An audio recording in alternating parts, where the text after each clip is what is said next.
ពលរដ្ឋប៉ាឡេស្ទីនជាង30នាក់ស្លាប់ក្នុងការវាយប្រហារតាមអាកាសរបស់អ៊ីស្រាអែលនៅតំបន់ហ្គាហ្សា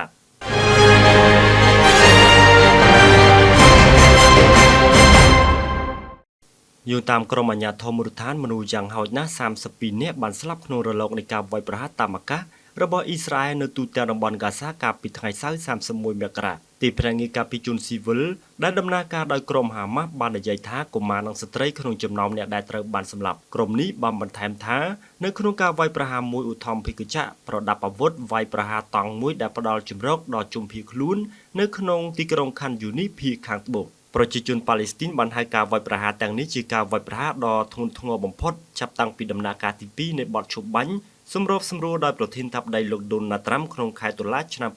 2025បានចូលជាធរមានពីដើមខែមករាឆ្នាំ2026នេះយុទ្ធអ៊ីស្រាអែលបានបញ្ជាក់ថាការវាយប្រហារមួយចំនួនត្រូវបានធ្វើឡើងដោយឆ្លើយតបទៅនឹងអ្វីដែលខ្លួនបាននិយាយថាជាការរំលោភលើកិច្ចព្រមព្រៀងរបស់ក្រុមហាម៉ាស់កាលពីថ្ងៃសុក្រទាំងអ៊ីស្រាអែលទាំងក្រុមហាម៉ាស់បានចោទដាក់គ្នាថាបានរំលោភលើបទឈប់បាញ់ចាប់តាំងពីចូលជាធរមានកាលពីឆ្នាំមុនក្រុមហាម៉ាស់បានថ្កោលទោសការវាយប្រហារទាំងនេះនិងបានជំរុញឲ្យសហរដ្ឋអាមេរិកចាត់វិធានការជាបន្ទាន់ដោយបន្ថែមថាការរំលោភបំពានដែលកំពុងបន្តទាំងនេះបញ្ជាក់ថារដ្ឋាភិបាលអ៊ីស្រាអែលនៅតែបន្តសង្គ្រាមប្រឡាយពូជសាសន៍ដ៏ឃោរឃៅរបស់ខ្លួនប្រឆាំងនឹងដែនដីនេះដែរ